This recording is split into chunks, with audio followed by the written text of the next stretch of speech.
Bom dia, Pai Senhor. Meu nome é Débora Campos Estefânio. Como muitos de vocês já sabem, né? Já me conhecem ao longo desse período todo de mini estudos bíblicos, né? Mini vídeos que a gente tem falado aqui, aprendido aqui.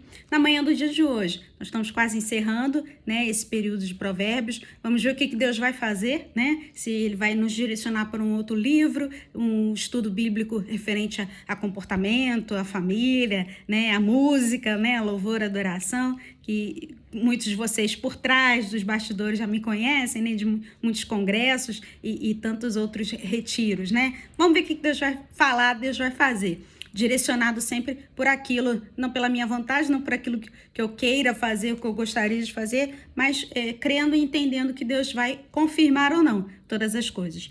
Na manhã do dia de hoje, nós vamos falar sobre o livro de Provérbios mais uma vez, dessa vez o capítulo 30. Nós não vamos lê-lo todo, ele tem 33 versículos, ele vai ficar muito extenso, mas eu quero atentar aqui com você, pedir para você destacar, decorar, né, sublinhar, para ler ou assistir um outro momento esse vídeo mais uma vez. E se quiser até levar para uma pessoa, algum familiar que de repente esteja passando por esse tipo de situação, né? Esteja enfrentando algo, que fala sobre a geração. E aqui Provérbios fala novamente, não só em referência a uma geração cristã, a uma geração profissional, a uma geração de filhos, né, ou de netos, mas uma geração que possa ser, que seja a geração que você ou eu estamos vivenciando nos dias de hoje. E que é o que tem acontecido. Quando Provérbios Salomão falou sobre isso e escreveu sobre isso, né, deixou isso claro aqui, naquele tempo era uma geração corrompida, era uma geração de reino, né, de império, e aí já serviu isso de alerta, né, que aqui o enfoque fala também sobre a obediência ao Senhor, aos pais, né, aos mais velhos, aos costumes tradicionais daquela época, que permanecem até hoje, né? Muitos de nós sabemos que a nossa cultura, a nossa educação nos leva a lugares, né, maravilhosos, né? Lugares, às vezes, que eram inesperados por nós mesmos, mas sendo direcionados por nós e, claro, sendo direcionados por Deus através de nós. E mais do que isso, por uma boa educação que a gente teve. Não precisa ser um MBA da vida, uma pós, um PhD, um doutorado, um mestrado, mas por aquilo que a gente entendeu, né? Como certo, né? Assimilou aquilo do papai, da mamãe, né? Do vovô, da titia, daquele familiar que tem uma vivência, né? Uma experiência muito maior, melhor, né? Vamos lá? Provérbios capítulo 30 diz assim, nós não vamos ler o todo, eu queria que você acompanhasse comigo, nos versículos 10 a 14. Diz assim, primeiramente, Provérbios 30, 10 a 14. Não calunies o servo diante do seu senhor, para que aquele te não amaldiçoe e fique culpado. Você vai dar uma de X9? A gente já falou sobre isso, né? Você vai fazer calúnias, né? Ou porque é uma função que você sabe fazer e desempenha melhor, você tá até bem naquele posto, tá bem com o chefe, né? Tá bem com a equipe, mas você vai ficar falando. Não, você chega para a pessoa e fala, eu posso te orientar? Acho melhor você fazer assim, dessa maneira, porque eu já fiz, não deu certo, então faz assim que o resultado é melhor, é mais rápido, né? É muito melhor, é muito gratificante. O 11 diz assim, há daqueles que amaldiçoam a seu pai e que não bendizem a sua mãe. Dependendo da versão, existem aqueles, né? Há daquela geração, há daqueles, por isso está escrito assim, que amaldiçoam a seu pai e que não bendizem a sua mãe, né? Você amaldiçoa aquele homem que foi levantado por Deus, permitido por Deus para que seja seu pai, ainda que seja um pai de coração, né? Que você é adotado, né? Você está ali naquele contexto daquela família, não porque você quer, mas porque você perdeu seu pai biológico natural ou porque ele não é mais o seu pai, né? Optou por não isso. E aqui Salomão ele deixa isso bem claro, quando diz a respeito de amaldiçoar o pai e de não bendizer a sua mãe. Bendiga o seu nome, né? Louve o seu nome. A gente entende assim, no sentido de elogiar. Amaldiçoa um e não elogia o outro, né? Ou não bendiz o outro. É isso que significa o versículo 11. O 12 diz assim, há daqueles que são puros aos próprios olhos e que jamais foram lavados da sua imundícia. Ou seja, ele se acha tão puro aos seus próprios olhos. Ele se acha assim tão inocente, né? Tão limpo, que ele não precisa disso, né? Precisa passar por nada disso. Mas a palavra de Deus diz o quê? aquele que está limpo, limpe-se mais ainda. E o que está sujo, suje-se mais também. Mas aqui, referente a isso, a gente entende que há daqueles que são puros aos seus próprios olhos. Ele tem olhos assim altivos, ele tem olhos puros para ele. Para os outros, não. Os outros tá sempre sujo, tá sempre errado. Os outros não servem para nada, não sabem de nada. E que jamais foram lavados da sua imundície. Ele jamais vai pedir desculpa.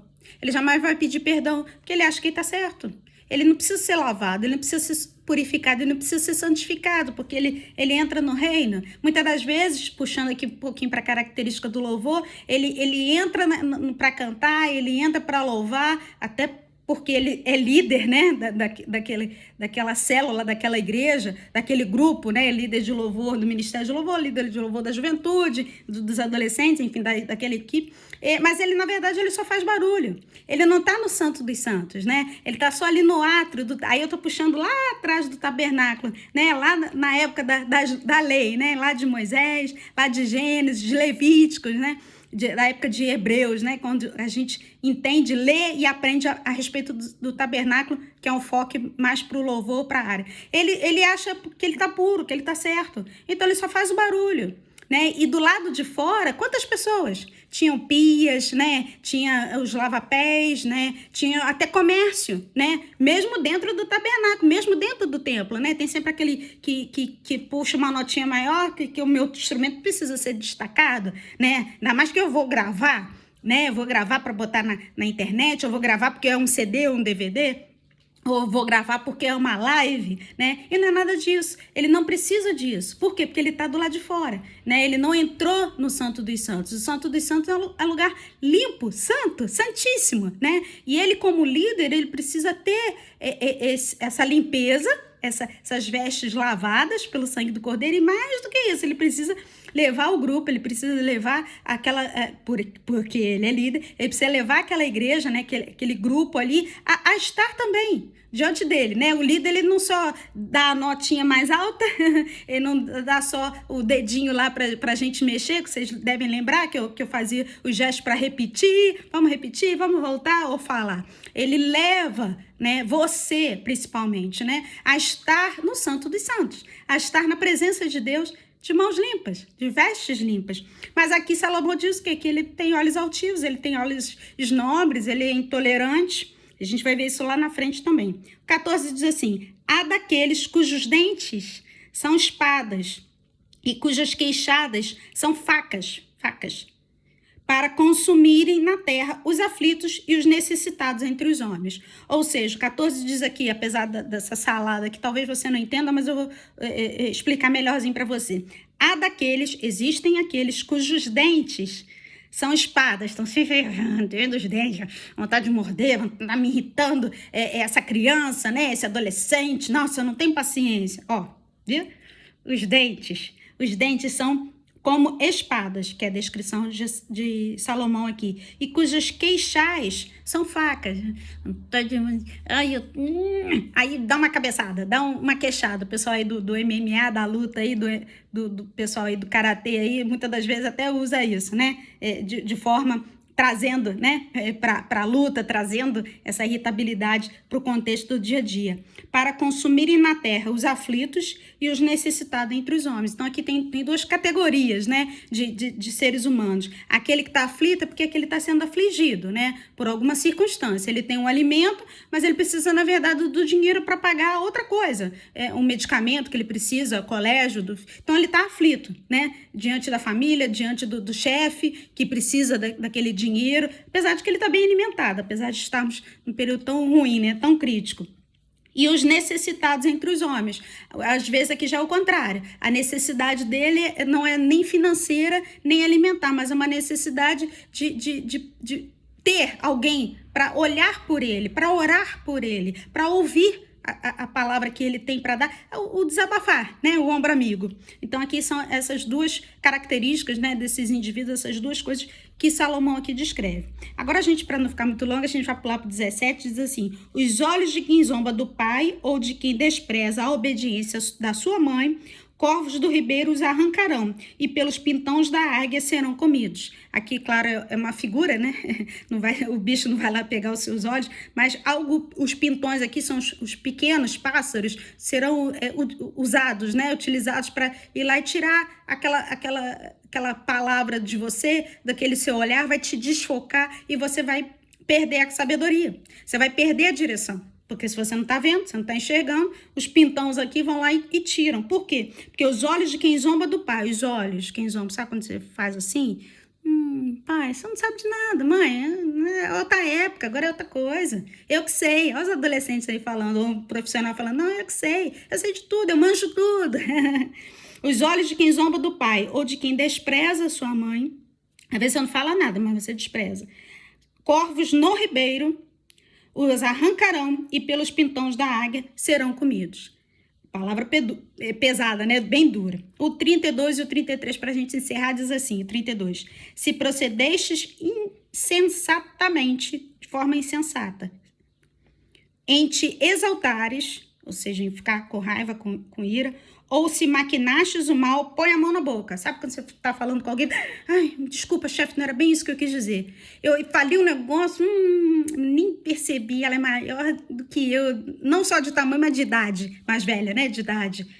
Aqui Salomão fala sobre isso. Se procedestes insensatamente, se você, no meio do percurso, da discussão, já estiver falando, fazendo de forma insensata, em te exaltares, ou seja, não é que você não possa se exaltar, né? Claro, né? Guardadas as devidas proporções. Ou se maquinares o mal, você se exaltou. Quer saber? Eu vou fazer o seguinte: olha a vingança aí que a gente falou lá atrás, né? No verde, quando eu estava de vestidinho de roupinha verde. A Bíblia fala o quê? Deixa o justo juiz resolver isso para você. Ele é o dono da verdadeira justiça. Ou se maquinastes o mal, põe a mão na boca. Põe a mão na boca. Que aí você põe a mão na boca, você põe uma colher de doce, né? Alguns mais antigos falam, bebe água, mas não engole. Você deve lembrar aí bem de quem dizia sempre isso. Enche a boca d'água e deixa a pessoa falar. Depois você engole, se acalma, né? Pega um docinho, um chocolate e vai passando esse período de ira, né? Vai passando a raiva. E o 33 diz assim, porque o bater do leite produz manteiga e o torcer do nariz produz sangue, e o assolar, a ira, produz contenda. Esse assolar aqui não tem nada a ver com açúcar não, tá, gente? Porque o bater, já que é uma receita, diz assim, o bater do leite, né? Você vai ficando insistindo até ele virar manteiga. E o torcer do nariz, se você não sabe, depois você vai torcer o nariz e vai ver que vai ser o sangue. Mande aqui para ver se é Coca-Cola. A gente já deve ter visto isso em algum contexto aí de discussão familiar, de aprendizagem. E o assolar a ira produz contenda. O atiçar, né? Não é o colocar açúcar, o assolar, é o criar a ira, né? O fomentar, o aumentar. O assolar a ira produz contenda. Ou seja, se você der mais fogo, a lenha vai pegar mais fogo, né? Se der mais gás, o fogareiro vai acender mais rápido, né? Com mais força, mais intensidade. Quanto mais fogo você coloca, o balão sobe mais rápido, né? O pessoal que faz aí esse tipo de esporte, né? Ou de hobby, sabe muito bem o que eu tô querendo dizer. E aqui Salomão nos ensina sobre isso, né? Para a gente ter esse cuidado, para evitar esse tipo de contenda, né? De fomentar, né? Que é o que a gente já aprendeu lá atrás, que fala quando a mulher fica atiçando, fica provocando, o saber ou não, quando falar e como falar, evitar, né? De falar. Deus te abençoe na manhã do dia de hoje, desta quinta-feira. Uma ótima semana para você, para mim, para todos nós. Deus te abençoe. Até o nosso próximo vídeo, se Deus assim permitir, né? A gente já está encerrando já por esses longos meses aí, longos dias. Eu quero agradecer o carinho, desde já, para você possa ser uma palavra de Deus, né? Para que ele e você, e eu também, claro, aprenda cada vez mais. Deus te abençoe. Até o próximo vídeo. Tchau, tchau.